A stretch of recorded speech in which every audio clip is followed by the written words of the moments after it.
Hey, Jared. Hello. Hey, I forgot to mention, usually we record the session to up in our YouTube page, only if you're okay with that. If you're not, Yeah, that's fine. Cancel. Great. 1 minute more and then we're gonna kick off. Sounds good.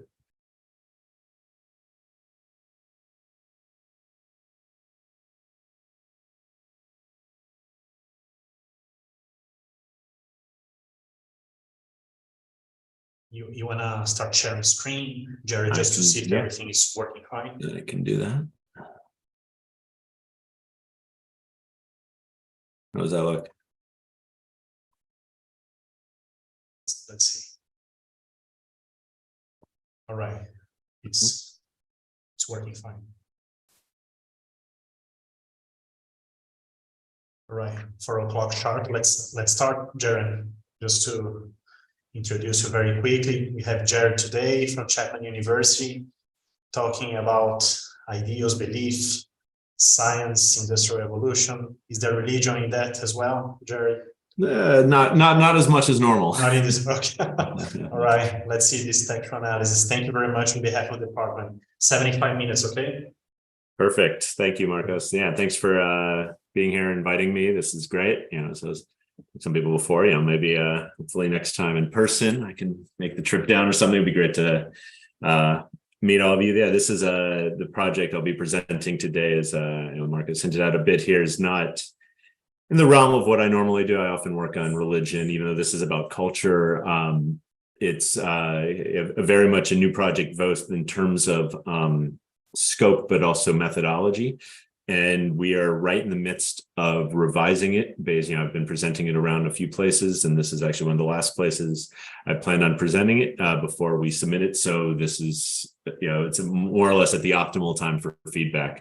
It's a way of saying that. And I'm not sure about the norms, but happy to take questions as they come along, or wait till the end if that's what you like to do as well. We do it as the presentation goes along. Perfect. All right. So we should begin. This is with a few colleagues, all of whom were at the University of Colorado. Ali is now at the World Bank. He was a grad student at Colorado. So this paper gets at what I believe are some of in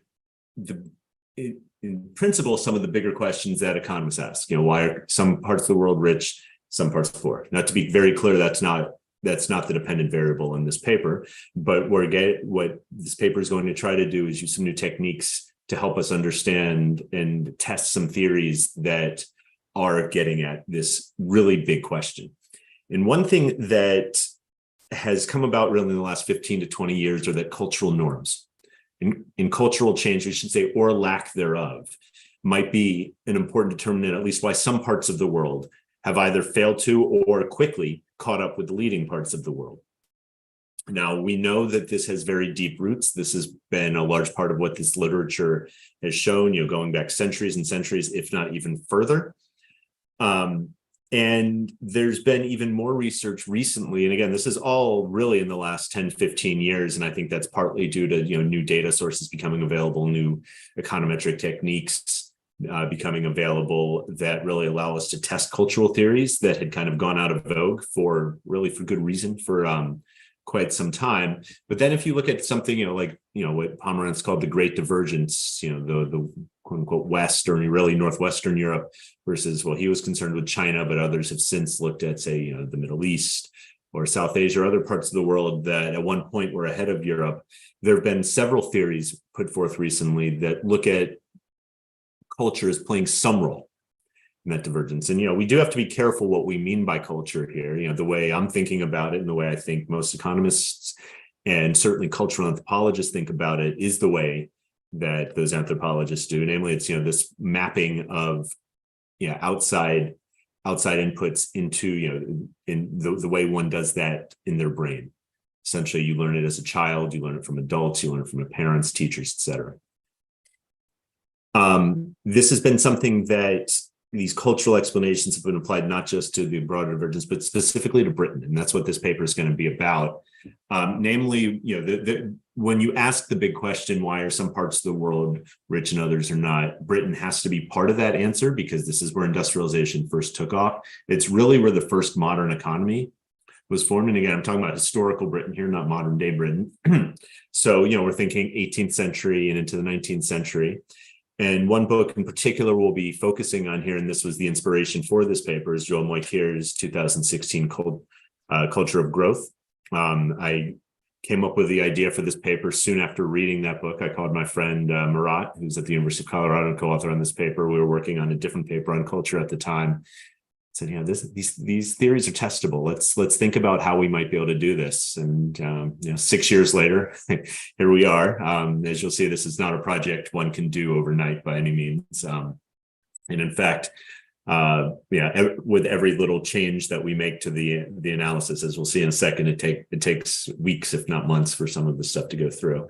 The issue that we're really getting at here, though, is how do we test this? How can we test the role that cultural change plays in these really big economic events? A lot of the literature and some of the stuff I've cited here, but really, a lot of the stuff, including, some of my own work, really focuses on narrow aspects of culture, in large part because that's where we can get the best identification. So, it's a natural experiment in history, or you might have a good instrument, something like that, or you can run a nice diff and diff. And oftentimes what we end up doing with those is we are able to answer questions very well, but they typically only contribute to a very small portion of what we know about, this big question that I'm asking here. Why are some parts of the world wealthier, and why have other parts of the world caught up? Why have others not? That's fine. And the papers like that are really valuable. But these books like, by Moyker and McCloskey, and this whole type of literature really try to think big, much bigger than that. And the downside to doing that is that it's really hard to, if not impossible, to really strictly empirically test these things in any way that we would think that a modern, not just economist, but social scientist would really consider valid.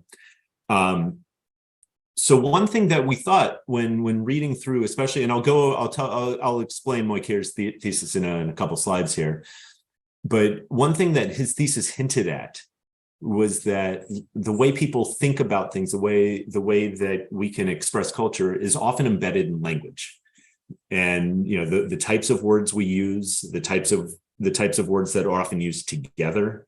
So there's this really nice, I don't know if you know the Mikolopoulos and Zhu paper that looks at folklore and looks at the types of themes that a society has passed down over generations. That's one way of knowing, at least in the past, what was considered valuable. Now, that's a type of paper that I think gives a very promising way of looking forward and thinking about how we might be able to do this. But now we have to ask this kind of specific question: can we say anything about the role that culture and cultural norms played in industrialization? And if so, is any of this going to be embedded in language?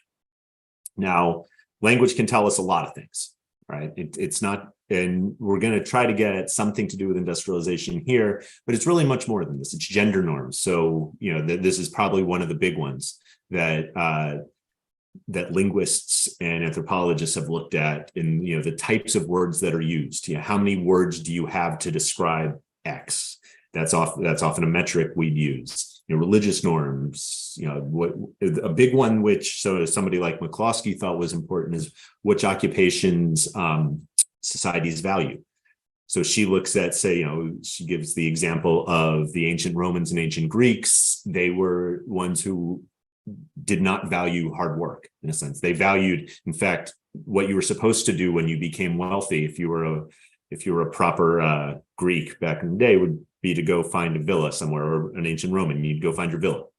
And you'd go live there, and you'd live a life of leisure. That's what you're supposed to do. So the idea behind that is that, the very people that set off the Industrial Revolution were the inventors, the tinkerers, the people who were around these workshops and understood what the demands were, what was missing. And without that group of people, also those group of people with the capital to support it, you wouldn't get something like you had with industrialization.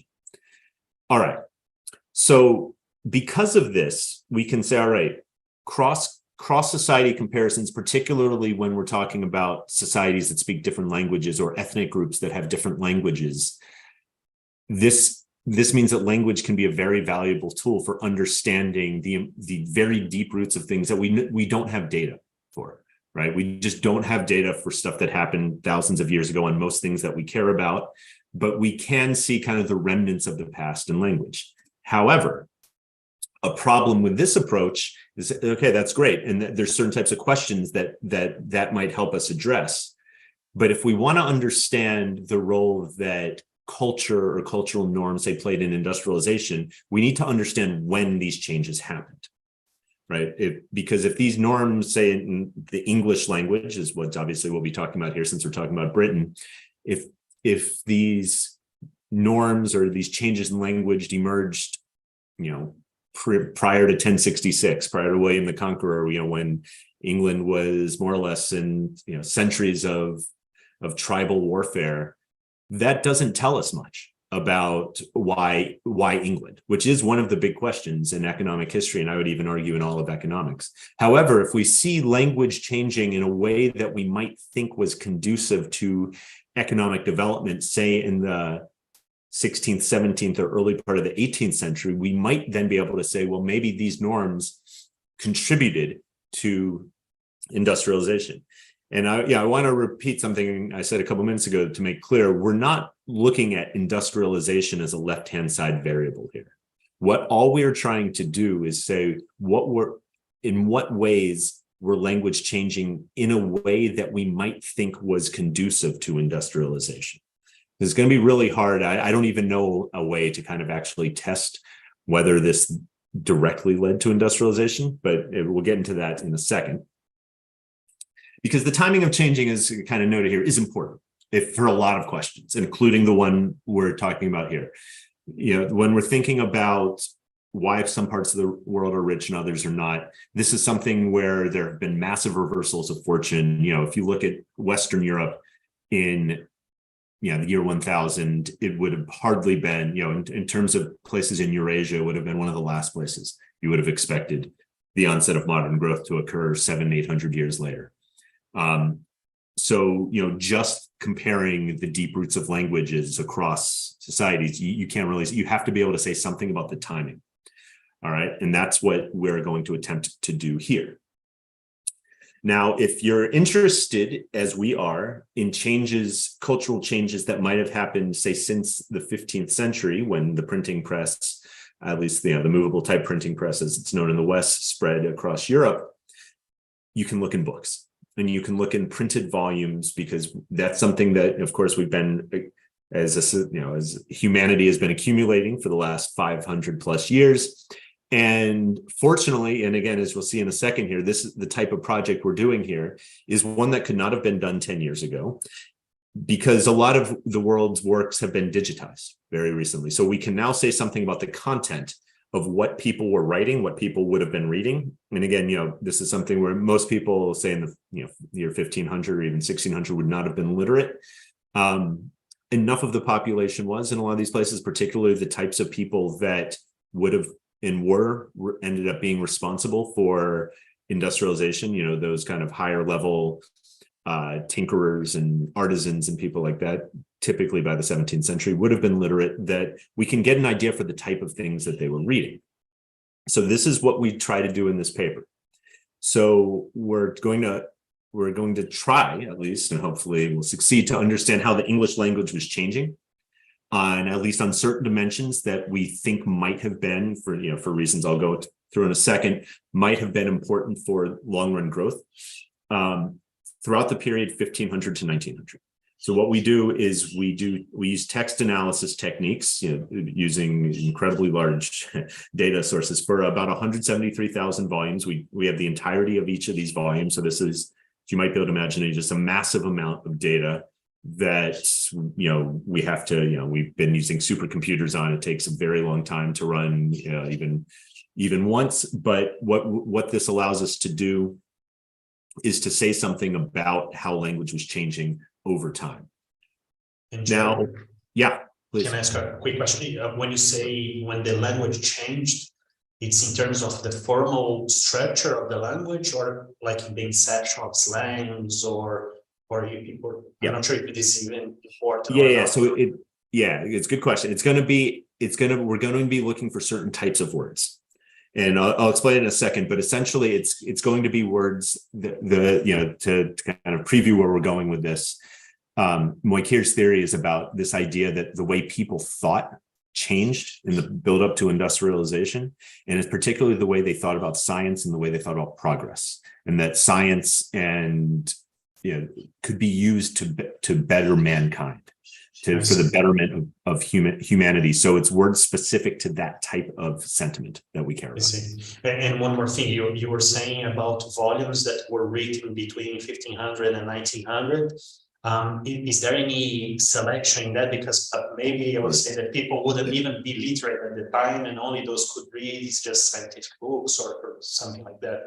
Is there any bias between newspapers? Yeah, so there's two forms of bias that we care about here and I think one we're fine with, the other one we're working our best on to try to alleviate. The one that you bring up here, I think is okay in the sense of, yes, the way that people were talking, the way that, you have been talking with your friends or family is clearly going to be different than what would have been written. That's true today as well. I talk very differently to my friends and family than when I do in my academic writing, or I would even here, in a work environment. Yeah. However, what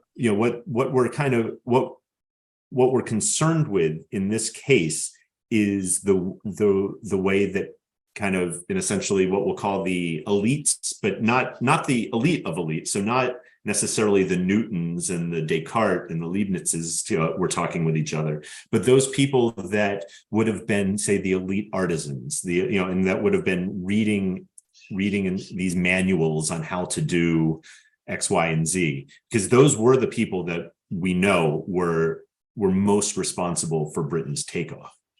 And in that, it's what they were reading did kind of matter.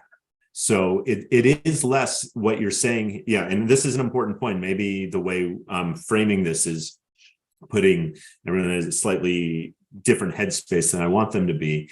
But it's not so much what you'd be talking about on a day-to-day basis. It's how I view science and how that was what we're really trying to test. So there we think that what's been written down is about as good as you're going to get. And I think that would also be true if you look today. You could do a similar thing with, say, scientific journals or maybe popular magazines. You could do something similar, and you'd have to know what you're talking about.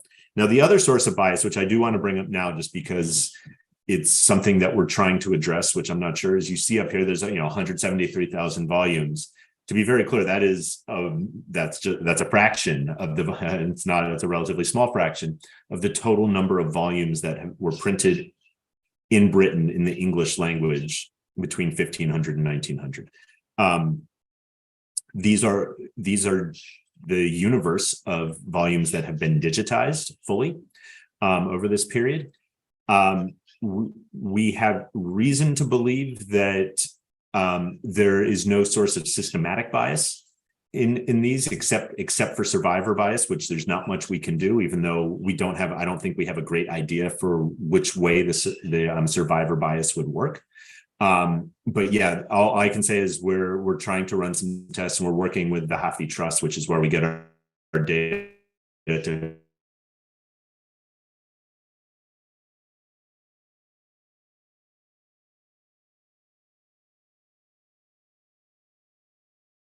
Pedro, I think he froze, right?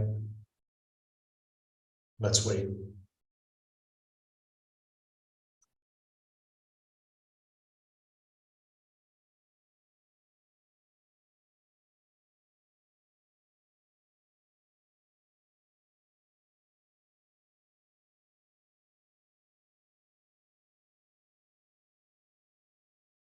You're back.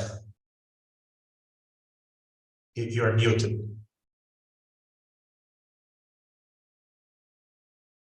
There you go. We lost you. Yeah. Just so you know, we lost you when you were talking about the bias of the digitalization and stuff. Okay. Yeah. So that's okay. That's pretty much where I had left off. Okay, good. So moving from that, there's thousands, if not more, ways that types of things we could look at. We could look at any one of the, we could look at gender norms, we could look at the many things we brought up thus far. What we want to think is, do we have any theory for why changes in language might have played some type of role in Britain's economic takeoff? And for this, the motivating thing that brought us to this paper in the first place was Moikere's this 2016 book. If you haven't read it, it's a really good read. He's not just a good writer, but there's just so much information in all of his books. Culture of Growth. I see a hand up. Go ahead. I was going to hold this question for a little later, but since you already touched this point, yeah.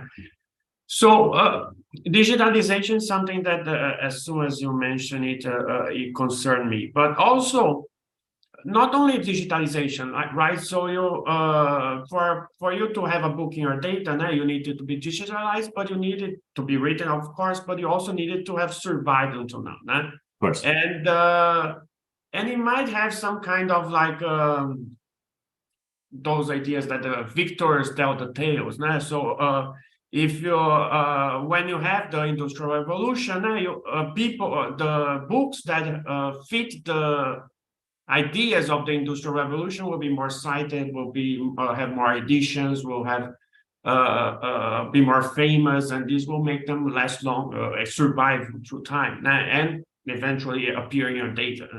So you think this is something that should be concerned about? Yeah, I mean that I do. I mean, I think that this type of bias is and I think the potential that you describe is real. Like that's definitely a way that the bias could work. We're currently checking. So one good thing about working with Britain here is that all books that are published in Britain do have to have a record with the British Library. So we're working with the Hathi Trust again, which is the group that we're getting this data with, to kind of to essentially compare the books we have in our data set with those books. When we can't do anything with the books that aren't digitized for reasons you'll see shortly here, but what we can do is get an idea for where the bias might lie, and to the extent that the survivorship of books is one that it's digitized because of survivorship. So like I'd be less concerned in a sense with, and this is something that I think we need to think through with books that get multiple reprints later on, because multiple reprints is just suggestive that it was important. So to the extent that that's the case, that's fine, because we're actually trying to pull out books that were important, right? Where that's what they would have the most impact in the future. I think what you're getting at more specifically is, all right, if from the hindsight of what a library might carry in the 20th century, which eventually then gets it digitized, if there's major bias in that, then that's an issue. Yeah, and I think for now, all we can say is early indications suggest that that type of bias might not be as strong as one might fear, but I can't say that for sure, because we have not gone through the entirety of the British Library, and really that because it's partly working with this other private foundation as well that it's taking some time. But no, it's definitely it's top of our list of things to do before submitting this paper. It's a good question. I wish I had a better answer at this point. But anyway, maybe to kind of to give you an idea of what we're trying to test here. So Moikere's idea is that there was what he calls an industrial enlightenment, where you have these very, very elite thinkers, people we still know of today. Francis Bacon and Isaac Newton are his two kind of heroes in this book. But this is a pan-European thing. It has to do with the European Enlightenment, certainly not just the English or British Enlightenment. That the key aspect that he hones in on is that they had a progress-oriented view of science. Science could be used to make humankind better off. This was something that had not been considered earlier on. And in fact, science up until that point was very much hit or miss. It was, if you think of, medical techniques, for instance, at the time, bleeding was a primary use. And in fact, medicine might have actually been damaging to humankind for a very long time. So the idea then that he puts forth, it's one of many in this book, but I think it's one of the bigger ones, and is one that kind of set off a light bulb in my head, is that when there's a cultural change such that science and our understanding of the natural world can be used to improve the lot of humankind, that then, again, according to Moikir, can then trigger all of these attempts to actually innovate. Because what he's trying to explain is why Britain became innovative when it did. And what this book then says, all right, there was this European-wide cultural change which interacted with some things that were on the ground, which I think are on the next slide or two, in Britain, that helped set this off in Britain. So again, this is what he calls the culture of growth. These are, some of your more famous Enlightenment thinkers here.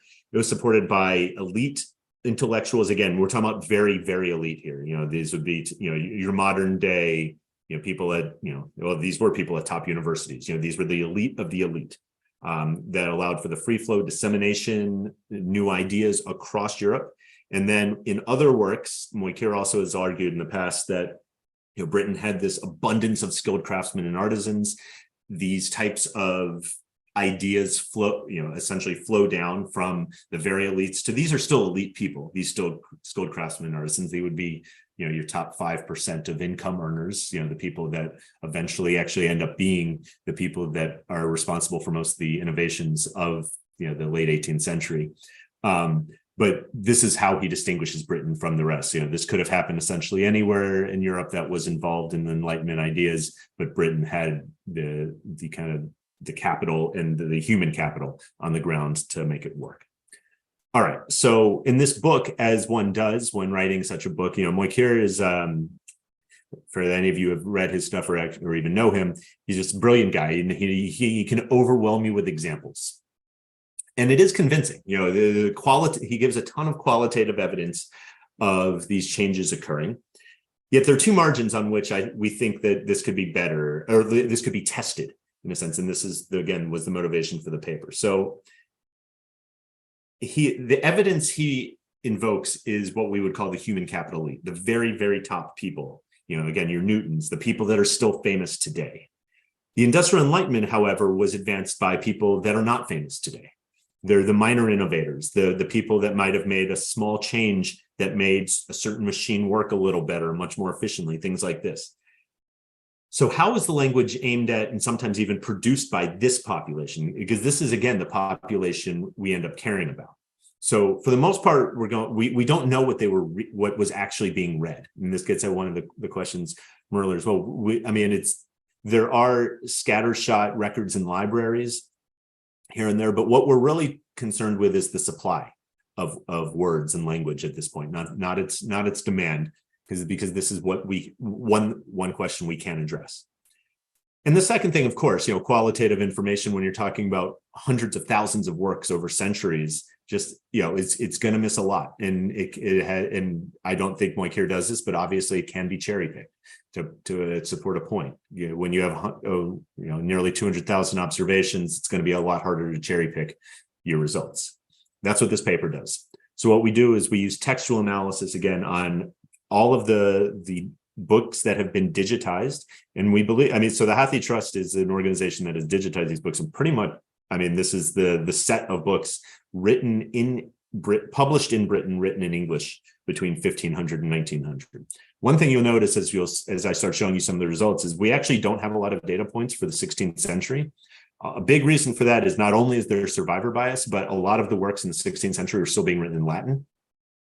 And for multiple reasons, one, just pragmatic, you would have to use a very fundamentally different algorithm to get it Latin. We don't do that, but also this is not the type of language that would have been the public would have read. Right, this would have been mainly churchmen reading Latin. But the emergence of Latin is somehow endogenous, right? To what when you say that the bulk of the books of the 1600s were written in Latin, this is somehow a choice, right? Or this was in Europe. The whole Europe, that's what you're saying, right? Almost all of Europe, in the 16th century, most books were still being written in Latin. It was the language of the church, and it was mostly the language of science as well. Of course, there were stuff written in the vernacular, especially after Luther introduces the German Bible. There's some, as in Protestant places, you start seeing a little more, but this is something that, just the language of the literate had been Latin for quite some time, really since the fall of the Roman Empire across Europe. All right, so this is an overview of what we do. It's not the specifics by any means. So we have the data again of books written in English, published in Britain between 1500 and 1900 from this organization called the Hathi Trust Digital Library in, I believe I know there's several in the US, and I think there's some worldwide. The universities just have to kind of be part of the consortium if you want to have access. The University of Colorado is part of the consortium, where my co-authors are, so we have access. What they do is they give you, if you're a researcher and you want to kind of look at books, you can. So we gave them the parameters. We want to look between 1500 and 1900 books in English published in Britain, and they will give you for each book what they call a bag of words, which is for copyright reasons. Even though really all of these books would not have been under copyright, they can't just give you the PDFs of the books, because they're reasonably worried that, if they don't know that something's under copyright or not, and they give it out, and then people make that commercially available, their whole enterprise will go down. So instead, what they give you is a bag of words. And this bag of words is fine for what we're trying to do. It's just the words out of order. It would be completely unreadable, but if you want to understand the content of a book, that's all you need. And this is what is typically used in this literature anyway. So this gives us 173,000 volumes. We use topic modeling techniques, which I'll discuss in a second, that give us 60 topics, and 60 is endogenous. We find the optimal amount of topics. We use a well-known algorithm to find the optimal amount of topics, and topics are words that coexist with each other in books. So, you might think of, if it's books on religion will often have something like Christ and if we look at, or God together in the same book. So these words will coexist, and the algorithm spits out topics. This is, again, we're not innovating on this metric. This is something that's widely used in the language processing literature. We then determine our own algorithm, which I will explain, that then helps us determine 3 sets of topics that coexist with each other, which we can then put into what we call categories. So there are some topics that are they coexist with each other frequently. And as you will see when I show it to you, they're very clearly science-based. There's others that are very clearly religion-based. And then there's this other set, which are kind of politics, kind of economics. So we call it political economy. Doesn't really matter what you call it. If you have another word. In fact, all of these are just terms we're imposing on this. What we're trying to do is impose minimally our own, we're trying to let the algorithm speak to as much as it can, but here this helps us conceptualize it. And as you'll see, I don't think the science or religion is going to be that controversial. What we find, what we can then do after we have you can imagine each volume, has topic weights. There's these 60 topics. If it's a book about religion, it's going to really be, the weight of that topic that I was describing before, that might have, God and Christ and things like that, is going to be very high. In a book of, say, pure botany or something like that, it's going to be very low. But then what we can do is take what we have here and say, all right, this, book X is alpha percent science based on how oftentimes these words that we've now associated with science are in it. It's beta religion, and then 1 minus alpha minus beta political economy. All right.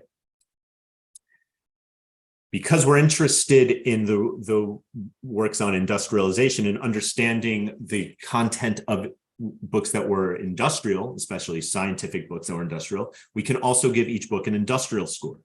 And what we did for that was we found these industrial manuals, which have these incredibly detailed indexes. And we just scraped those indexes and made up our own, what they call a dictionary of industrial words. And we then see how often those industrial words are located in these books.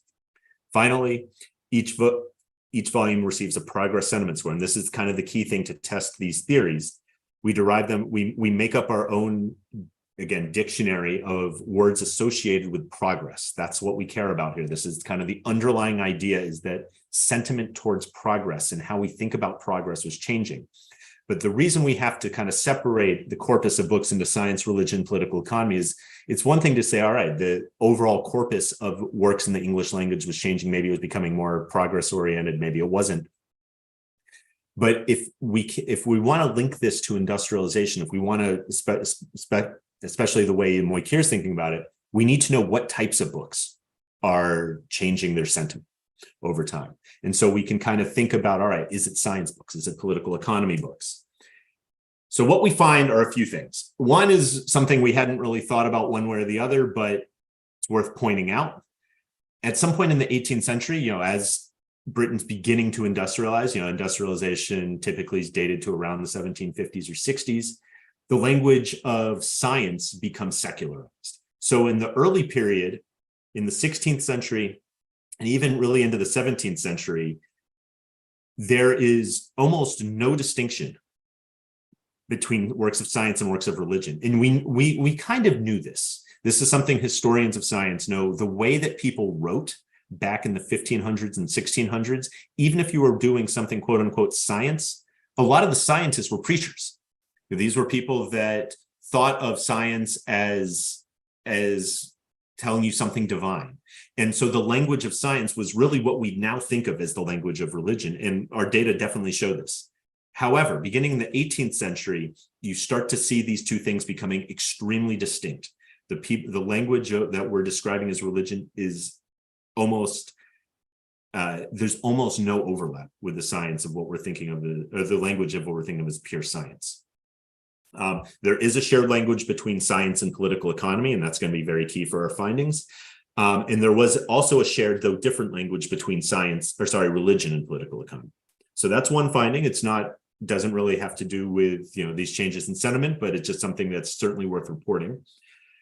What we do find is that the language of science began to become more progress-oriented in the mid-18th century, more or less right on the eve of industrialization is where we see the sharpest increases in progress-oriented language, and this persisted after the mid-18th century. However, works of pure science, meaning works that were really heavily science-oriented and not political economy, not religion-oriented, are largely neutral with respect to progress-oriented language. It's really the works that are kind of at this nexus of science and political economy, share the language of science and political economy, that are progress-oriented. And this, to be honest, this is not what I was expecting to find when we first embarked on this. But after we thought about the finding for a little bit, we're like, oh yeah, of course, this makes sense. The theory is not that it's your most advanced scientists, the people that are writing extremely theoretical treatises that no one except other scientists are going to be able to understand. It's not them that are becoming more progress-oriented, at least in the way that it might matter for industrialization. If this matters for industrialization, it's going to be the more practical works of science, those that use the language of political economy, that are trying to speak to a bigger audience, that are going to be more progressive or progress-oriented. Now, if we then kind of interact that with industrialization, beginning in the mid-18th century, works with higher industrial scores are also going to be more progress-oriented, and we see that very starkly. And importantly, with respect to this last finding, this is most strongly the case for those at the nexus of science and political economy. So it's this kind of interaction between science, political economy, and works of industry that are clearly becoming more progress-oriented on the eve, and then certainly afterwards as well, of Britain's industrialization. Now, to give you an example, just to kind of put you in the right mindset, I'm going to definitely have to speed up a little bit, of some progress-oriented language. This is a book from 1735, right on the eve of industrialization. It's clearly a book about science, and it's the motion of fluids, natural and artificial. I read this book. When we were going through it, we decided we need some qualitative examples. So we cherry picked books that were scored very highly on our progress score, but also on our science scores, to see what that showed us.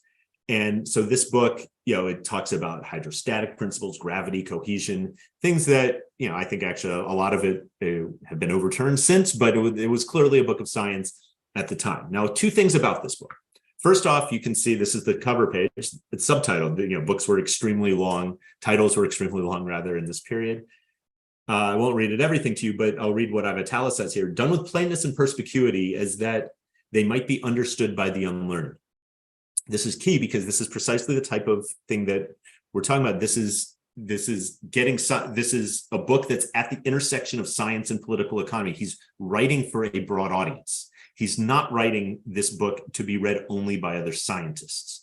That's the type of book that we're most interested in here, in the sense of, at least based on the language that it uses. And that's all we can say. We don't know who read these books.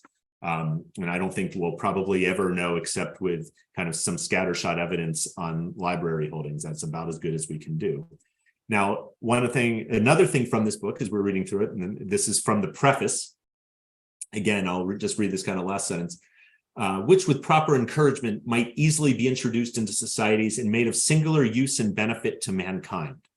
The idea that this author is hoping to push forward with this book is that by better understanding the motions of fluids, understanding how air and water move, this might make mankind better off. And for sure, over the 3 centuries since this has been made, there's been immense advances over this that have made mankind better off. So the idea here then is that, can we pick up, is this a one-off? This would be great evidence for Moikir to have introduced into his own book, but is this something that's more systematic? Or is this just something that's more one-off? Yes, question. I'm sorry, my question, can you hear me? Yes. My question is kind of more general. I was thinking here during your explanation, and say for this issue of what kind of reference in terms of language to use, I have the impression that literacy was very low until, say, a few decades ago. And even if you have a book which wants to kind of disseminate some ideas, the reach of it is quite small. So have you thought about using, for example, newspapers, the language in newspapers, or things that were, say, media, that were explicitly written to reach the broadest audience possible? Because I don't know if a book is a reference to be able to influence the whole culture of a country or something like that. And the other related question, maybe this is beyond the scope of your work, but say, we have the classic of Max Weber, right? The Protestant Ethic and the Spirit of Capitalism. And well, a religion is a good way of disseminating values. And so the other thing that I was wondering is language a factor? Is language a cause, or is language the expression of some values, and we should maybe look on how these values gradually change or go one way or the other during history? So I was just thinking if maybe you may want to make a note on why to use books or even words, and having a reference on those. Yeah, so I can speak to both those points. The latter point, I do think that what we're trying to pick up is language as being expressive of things, not necessarily language causing. All we can pick up is what's being expressed in what is written. Now, in terms of literacy, so by 1700, our best estimates of literacy in Britain was about 50%. So Northwestern Europe was much more literate. So the Netherlands and England, particular, than the rest of Europe in this period. And by 1800, excuse me, it was much higher than that. It was in the 70s or so. So when we think of literacy as being at least at 50%, the types of people that we kind of care about here for industrialization, almost all of them would have been literate. these are the people that would have eventually been making the machines that made the Industrial Revolution. Now, to your point on newspapers, I mean, I think that I would love to be able to do this again on newspapers. What that doesn't do is it doesn't necessarily get at the content of science, which is what these theses are about, but it gets at something else, which I think is important for understanding cultural values. That's just, it's maybe the next project. That's a different, this is again something that's taken 5-6 years to do in and of itself. There are some papers that do work with newspapers, but the databases are a bit scattershot, especially going back to the period that is of interest here. But it's a great point, and we definitely cite some of those papers as well as kind of being in the same vein. See a couple more hands. Yeah, Jared, very quickly. Yeah, you mentioned that for each one of the books that you have access to, you have some metrics, right? For sentiment analysis and for topic modeling, you can categorize these books according to some metrics. Have you considered to compute metrics across books? For instance, can you compare the similarity between these books? For instance, books written by these big guys, like the elite guys that you were referring to, maybe they are very not similar to the books that were written in the. You don't know the reach of the book, of course. You're never going to get to know, but you know that eventually from these metrics, it's taken 2 by 2, like a cosine similarity. You have a vector of characteristics of each one of the books. You compute this metric and you see eventually that some books, they're going to be very not similar to the books in that particular cohort. That's a source of variation that I don't see in the data, but it potentially could be explored. I guess we're going to get to see your model and let's see that. Yeah, no, we can do something like that. Yeah, maybe when we get to that, I'll kind of explain how we could do that. I mean, I think that depending on the type of question we want to end up answering, that something like that could be done, especially if we wanted to see the reach of Newton or something, somebody like that. If we wanted to get to how these big guys were thinking, I think that's a great idea.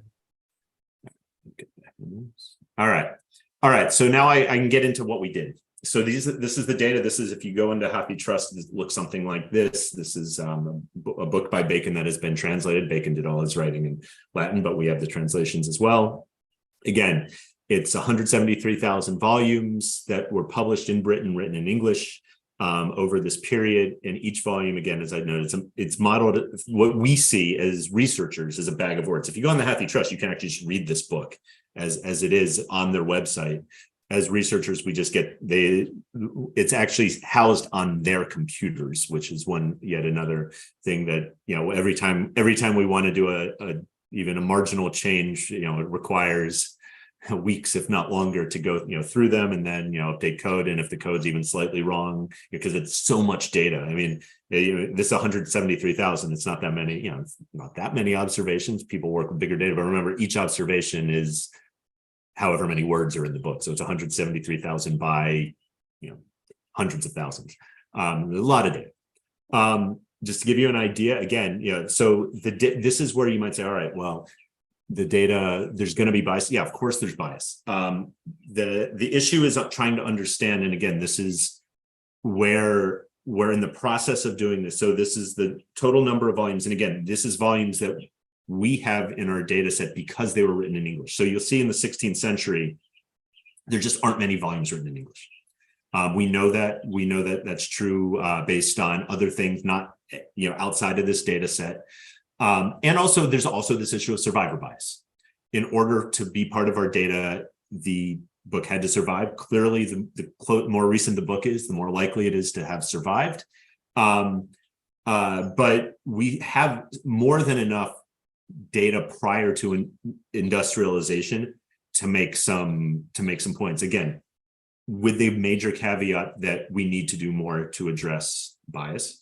Now, to process the data, this took a long time because some of this actually we had to go through manually and just check for the major types of errors. We categorize, we put each volume into quarter century of publication because we know that the meaning of language is changing over time. So we want to kind of think about how language is evolving within each block.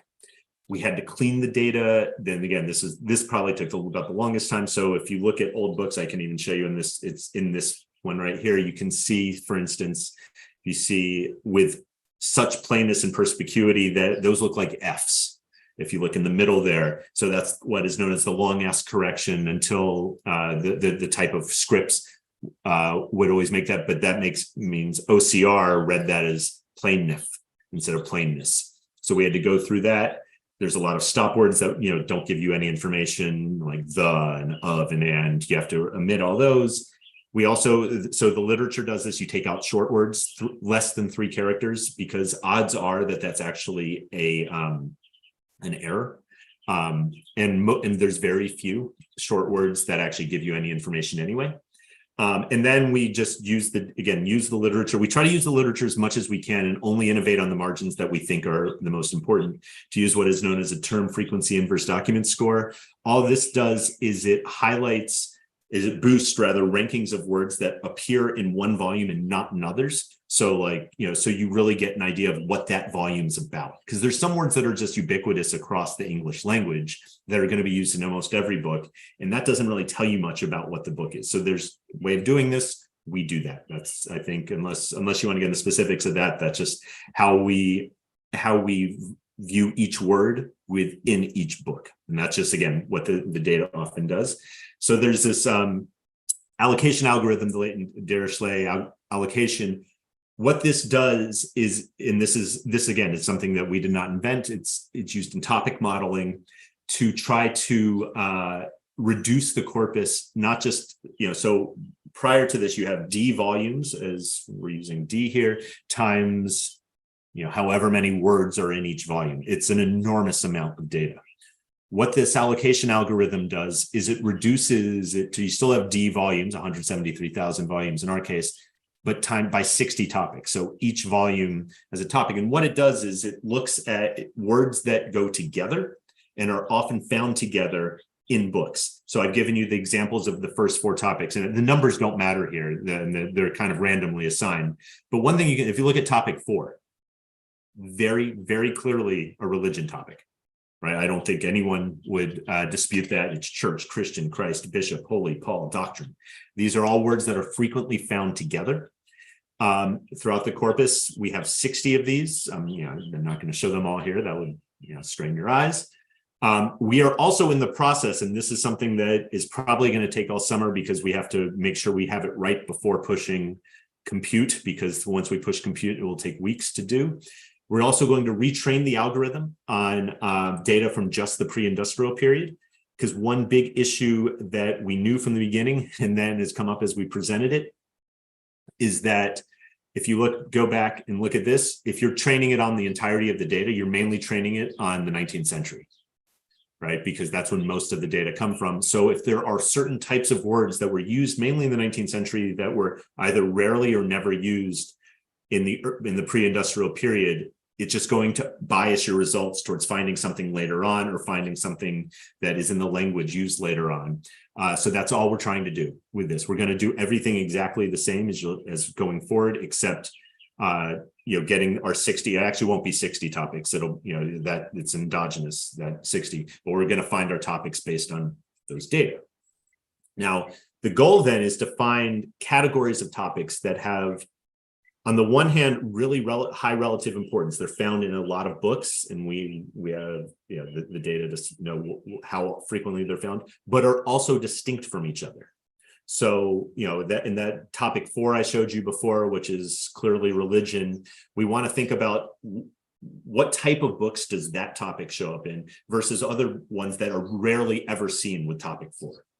So for each volume then, of our 173,000 volumes, each topic has some type of weight. These 60 topics have some type of weight representing its occurrence in the volume, and the weights sum to 1. So we can think of each volume now as having 60 weights. So really what we've done is we now have a data set, or you can think of the data set as being 173,000 by 60. And that's our data set. We can then use these weights, these 60 weights for each volume, to determine how often topics coexist in a volume. And then we get these 1,770 topic pair weights. This is just taking you through the algorithm. Hopefully it's somewhat clear, because I do want to make sure I get to the results. We can then use these topic pair weights to see, all right, which ones are the most commonly found with each other and which are distinct from each other. We can then determine, we'd use this algorithm to define categories. And what a category is, and I'll show you them in a second, are 3 topics that coexist with each other, again, out of our 60 topics, and are distinct. This process yields 3 categories, which we characterize, which we call, and I'll show you them in a second, science, religion, and political economy. I'll show you them here. These are topics that frequently coexist with each other in books. So maybe let's take science. I mean, I think that you could call the science maybe math. I mean, there's, number 41 is more of a kind of geometry, but 7, 8, and 41 frequently coexist with each other. I don't think that it's controversial to call this science. You could call it something related. It doesn't really matter what you call it. These are the ones that coexist. Religion, we already showed you number 4. That actually ended up being one of our tentpole religion ones. The other ones, again, I don't think even 52 even has the word religion in it. It's, again, not controversial. Political economy, a term we used, 33 and 34 look a bit politics, 47 is kind of economics. We just call it political economy for the sake of exposition. Again, it doesn't matter what you call it, but I think what's really important here is this is applied. This is political. This is about day-to-day life. So what we can then do is we have these 60 topics. Each one will then receive a science, religion, and political economy score. The way we do this, and I think it's easiest to see by example, just take topic 1. Topic 1 will receive a religion score, which is the sum of its scores. So if you remember, religion is 4, 12, and 52. So it's the topic pair share for 1 and 4, 1 and 12, 1 and 52. That gives you a religion score. Then you can do that for science. You can do that for political economy, sum them up, divide by the total shares, and you get a religion, political economy, and science score that sum to 1 for each topic. This gives you an idea. So I'll be showing you a lot of these triangles for the remainder of this talk, so we've created a simplex, which is also why we ended up going with 3 categories. It was the easiest one we felt to express in a way that was intuitive. We have done this with looking at more than 3 categories, and the results seem pretty similar, except it's much harder to show without using 3 dimensions, which I don't find intuitive, at least. So one thing you'll see here is, so this is just gives you by 50-year intervals. There's very little in the top 3 that is anywhere near the science nexus. This was actually what I had expected. My co-authors did not, but I'd been reading quite a bit of the history of science in this period, and people that wrote that were either scientists or wrote books about science use the language of religion. I mean, not everyone, of course, but almost everyone. In fact, as I said before, most of the most famous scientists from this period were preachers or priests. It was very rare to distinguish between the two. And in fact, it would have been almost unthinkable to distinguish between the two. So what we end up seeing, these top 3, the works of religion are, most topics are actually closer to religion than they are anything else. Over time, 1750, 1800, 1850, especially in the 19th century, but beginning in 1750, you start to see that these topics are kind of all over the triangle, except at the religion and science nexus, which would be, I'll use the hand here, on this nexus here. So you see, and certainly in the 19th century, you see there's no topics that kind of share the language of religion and science. There are plenty of topics here on this bottom that share the language of science and political economy. There's plenty of topics that are often found in religion and political economy. But again, that's kind of our first finding, as denoted here. Beginning in the latter half of the 18th century, and especially in the 19th century, you start to see that science and religion topics are, what we call purified of each other. They really don't coexist. And we'll see this in terms of volumes too when we get to volumes. By contrast, you certainly see, the more practical language, the language of political economy, being seen in works that have the language of religion and the works that have the language of science. All right, now we can move on from going to topics, which we have 60 of, to volumes, which we have 173,000 of, and classify the individual volumes based on the religion, political economy, and science scores. We do this by taking so each volume has 60 topic weights associated with it. Each of those topic weights has a religion, a science, and political economy score. Little linear algebra gives you one of the 3 weights for each volume. All right. If you want to classify, even though you don't need to, volumes based on their highest weight, again, that's just one way of doing it, just to give you an idea. Gives you about 50,000 volumes that, again, use the language of science. I should be very clear. This is the language of science. It's not necessarily what even the author would have considered it. Because, again, an author writing in the 1630s that thought they were writing about science probably was writing in the language of religion. A lot of works on the political economy, over 100,000, and then many less, again, using the language of religion. Not surprising, though, and that political economy is going to be associated with much more practical language, the language of use of every day. A key finding here, and because I'm running low on time, just focus on the right-hand side. So these are volumes that are at least plurality science. What type of language are they using? Yeah, now in the beginning, especially in the 16th century, you already saw there is nothing in that bottom right quadrant. So we actually don't have any volumes that are using predominantly the language of science in the 16th century. In the 17th century, by the end of the 17th century, what you see here is that even books that by this point that were predominantly using the language of science, they're almost equally using the language of religion.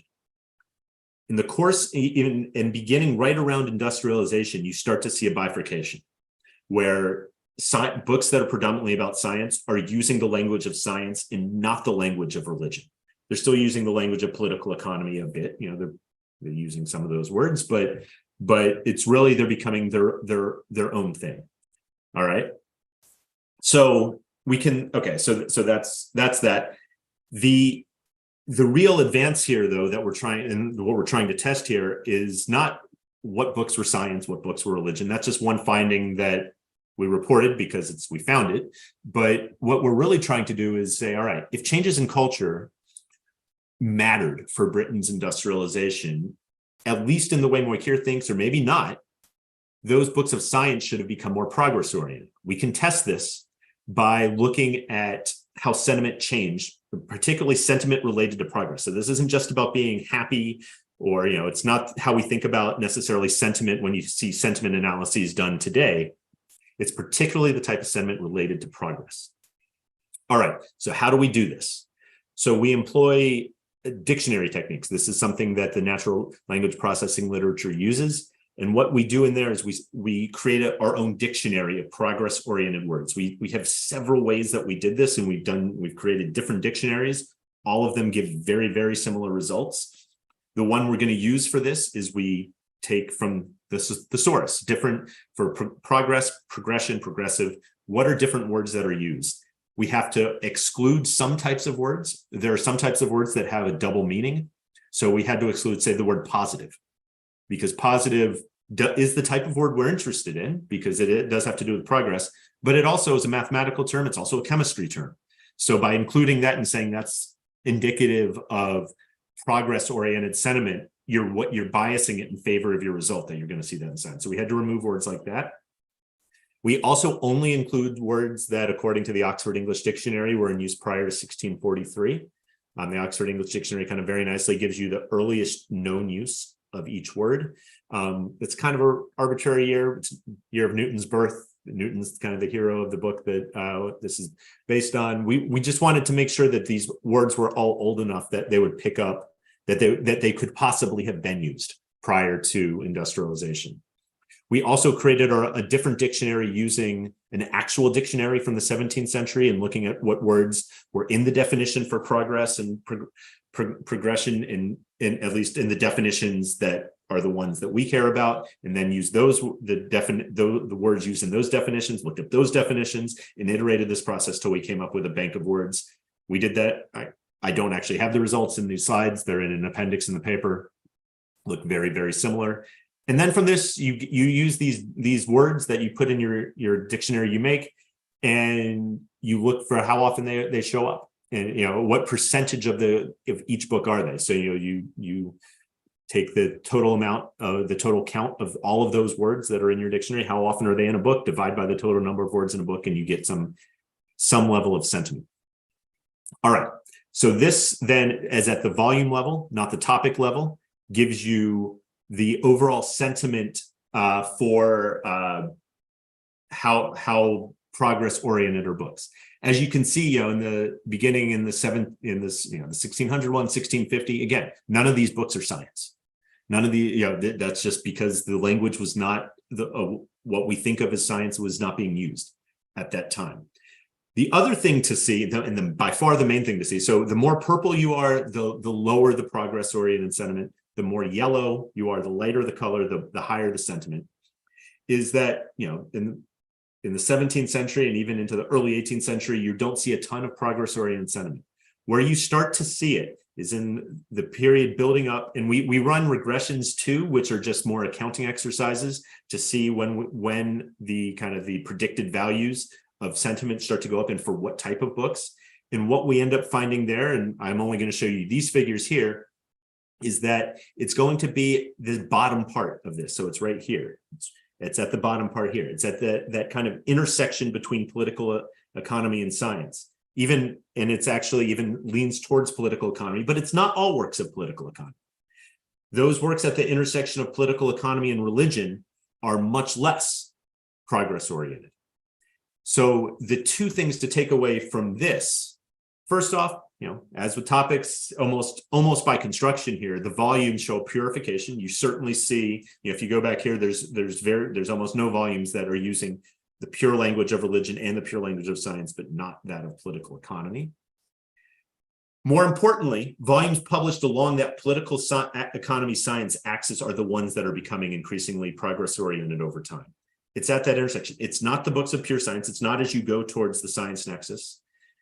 It's happening a little bit towards the political economy nexus, but for the most part, again, and what the regressions really strongly show is that beginning in the mid-18th century, those books that were somewhere, had some share, we look at, say we do the predicted values at 50% science, 50% political economy. Those are the ones that are have the highest progress-oriented sentiment in this period. Now, since I have less than 10 minutes, we do a placebo test. We do it with optimistic sentiment rather than progress-oriented sentiment. These are two very related concepts, but they are different. So optimistic has much more to do. Yes, it's forward-looking, but it's also about being happy, and that's not exactly what Moikir or what we think of as being important. It's not just pure optimism. It's about a specific type of progress for humankind, and these words that are associated with progress. So what we do is we get our own dictionary based on using very similar things. These are all words that are associated with optimism. We do it the same way we got it before. And interestingly, what we see here, we run the same thing. The words that are most optimistic end up being on the religion and political economy axis. So we don't necessarily have a great explanation for this, and it happens earlier. So even in around 1700, where you have more optimistic words, they're at this axis. What this is suggesting, though, is that if we are picking up something that is happening to works that are at this kind of science, political economy nexus, it's not just optimism and blanket optimism that we're picking up. We're picking up something specific about progress, which is exactly what the hypothesis states, is that, again, it's not just happiness, it's not just positive sentiment. A lot of the papers that look at, newspapers or things like that will just be looking at positive sentiment, and there's these huge word banks you can use for positive sentiment. That's not exactly what we're looking at. We're looking at a very specific subset of what we might think of as positive sentiment. We can then say something about the works of industrialization, because really the hypothesis is more specific than that. It's really how these new techniques translated to industry. So what we do is we think about, all right, well, volumes related to industrial production should have been particularly progress-oriented if this thesis is right. And this is even more so true for volumes related to science. So you can think about this as kind of an interaction between the two.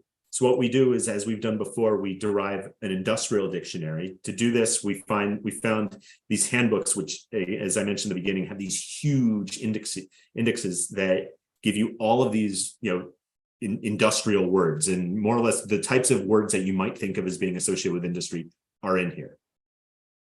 Like before, we remove all words that were not in use prior to 1643. These gives you, just as an example, of the top 10 words and how frequently they show up in the indexes. Again, this is the type of stuff I think you shouldn't be too surprised shows up in what we do is we have a list of over 200 words. They're weighted by how often they show up in the index. That gives us the dictionary. And we do it very similarly to how we've done before. This gives you the industrial score based in the simplex. This is not at all surprising. And in fact, if we had seen something else, we would have been, I think, a little suspect on how the algorithm's working here. If works of religion were highly using industrial language, I think that would tell us that we're probably describing religion wrong, more so than something about the actual content religious books. So that's not what we see. And again, not surprisingly, works that are highly scientific are highly industrial. Not surprising, works at the kind of the nexus between science and political economy, mostly highly industrial. Again, not surprising. Finally, what we can then do is kind of interact it all together. All right, so we say across all time periods, volumes using this kind of industrial terminology, yes, they appear mostly on this axis. Yes, this is kind of consistent and even permits a test rather of the industrial Enlightenment hypothesis, because it really should be those applied industrial pursuits that became more progress oriented. If that's the case, that gives us some idea, again, at least on the supply side, of language that was being supplied to, the top 10%, those people who might have been reading these types of volumes. It was becoming more progress oriented. So what we do is I'm going to show you two figures here, and I'm going to flip back and forth between them. What we do here is we do exactly what we did before with volume sentiment, except we make the circles bigger if they have a low industrial score. Here we make them bigger if they have a high industrial score. So going back and forth, there's going to be two things that you know. The first is a compositional effect based on industrial score. Especially, maybe I'll go back to this is the one with higher industrial score. You see a lot more big circles at the bottom, meaning a lot more big circles at that political economy science nexus. Not surprising, that's consistent with what I just showed you. But also, if you go back and forth, one thing I think that this highlights is because you get much more bigger yellow circles on this one. Again, meaning that it's those works at the intersection of political economy and science that also, so this is actually a triple interaction, that also have a high industrial score, are those with the highest sentiment. And again, we run regressions and show that they get regressions that are just accounting exercises, meaning we're not trying to assess causality, we're just trying to parse the, what ends up being a lot of different interactions apart from each other. That ends up being the strongest interaction. So to kind of summarize what these findings are then, on the one hand, it's the volumes with the high industrial scores are the most progress oriented by the latter half of the 18th century. And this actually begins in the middle of the 18th century. And this is true on all parts of the simplex. So volumes with the high science scores, but low industrial scores, there aren't many, but there are some, are not more any progress oriented than any other book at any point in the period. Volumes with high religion scores are just less likely to have low industrial scores. They're also less likely to be progress oriented. So on the one hand, this is what I said was a compositional effect. You have works with high industrial scores are more likely, or rather less likely to use the words of religion, more likely to use the language of science and political economy.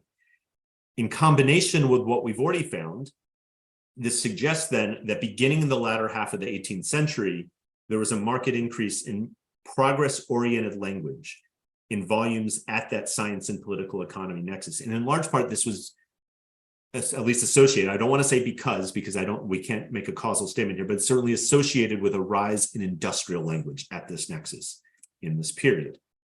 All right, so to kind of give you some context and then I'll conclude.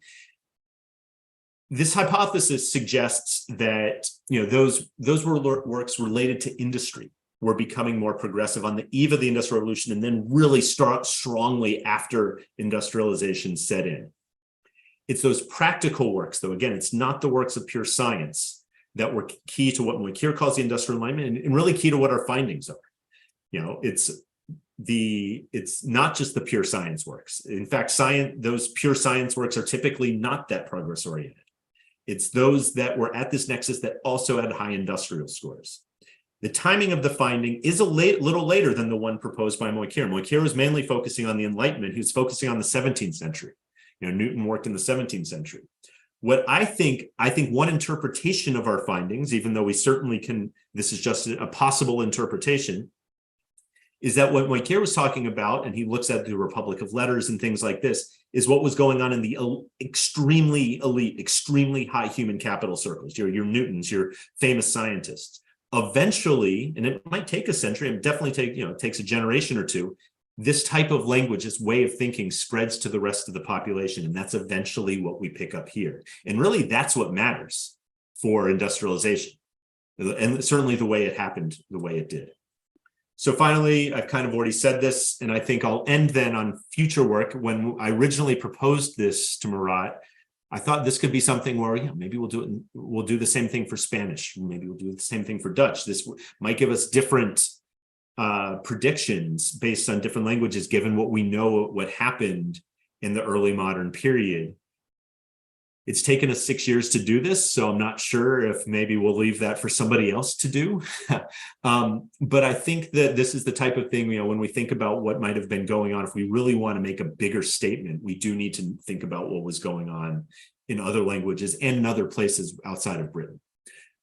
So I don't know how much more time I have for questions. I know I'm exactly on time. You are sharp on time, 5:15 here. Yeah, so gonna open up for questions if you're okay with that, Jared. Yeah, of course. Questions, guys. Yeah, hi, Jared. So I was thinking if you did that by country or, well, perhaps, yeah, I guess you can't because of language, right? But can you pinpoint the region, like Northern England, Southern England, or something, or to try to, let's say, you could try to explain why, these things changed in one area or the other? Or? Yeah, I wish we could. Now, because the main problem is that most books were printed in London, no matter where the person was from. And we don't have, we have information on the famous authors, but with 173,000 authors, we just don't know where most of these authors are from, because they just haven't left good enough records behind. Yeah, no, this was something we had originally thought about doing. And if you're going to maybe possibly run regressions, you can think, all right, well, maybe if we can look at where books were published, we can relate that to maybe industrial technology, which places had the most looms, things like that. But it just turns out so much was published in London that, because London it was one of the central publishing hubs in all of Europe at the time, that if you were in the north of England and had a good idea for a book, you'd probably take it to a London publisher. So I wish we could do that, but and I guess it's conceivable we could. There certainly were printers and publishers outside of London, but if we were to do that, I wouldn't necessarily know how to interpret the results. Right. It's a good idea. It's a good idea. I wish we could do something like that. Jared, I have one more question. Sure. I think it's with respect to the similarity of the books. For instance, let's say that you pick a fixed window of time, let's say a 10 window period, in which the midpoint is the year that you're analyzed, right? So let's say 10 years before and after. Yeah. And for all the volumes you have, you can compute. Because what you guys are doing is you're implementing algorithms to classify, to label, to tag each one of these 170,000 observations, right? Mm-hmm. So I was thinking of creating some sort of similarity index just to understand which was the prominent book, like to understand what is exactly the shape of not exactly the shape, but what are the main characteristics, the fundamental characteristics of this initial language that started, putting science forward. Like you say, there is this manual that come up, and suddenly you start seeing, many prominent works of science mimicking language of this book. So that's what I'm thinking, of computing like a moving similarity. It's more like creating a network. So because you can create like a moving network. Yeah. In which for this fixed period of time, this 10-year window, you're gonna have a square matrix of all these books that were released, and you compute a similarity index for each one of them. So you can construct a network, and then you move this window, and you're gonna start seeing what happens. That's an amazing idea. Yeah. Yeah. No, I mean, I think you could really say something with that too, in terms of maybe, you know, if you're thinking about thought leaders or things like this, you know, what books are really moving the needle. We would be able to do that, and we'd be able to do it, I think, in a way. I mean, it could be a different paper, because you could actually think about writing an entire paper on what No, of course, leadership is. Yeah, the good thing is that you guys have the data already. It's the English books, etc. You're just twisting, making a twist of understanding what are the fundamental patterns of the language that sprung the whole science. Like everything came up with a very small manual of the guy that was working textile industry, and then suddenly this book became prominent, and then you identify this book was the prominent one. Yeah, it's an amazing idea. I mean, I think that could actually be really informative too, and it would be doable. And then the nice thing is, we've spent the 6 years kind of gathering the data. Yeah, I know. And doing this. So no, it's nice to have ideas that we could use that 6 years of work and not have to redo the 6 years of work. Bring it to fruition, right? Everything you can. So perfect. Just all right, guys. Any more questions so we can release Jared? All right. Thank you very much, Jared. Appreciate your time, and very cool to get to know your work. Thank you. Thank you all. Thank you.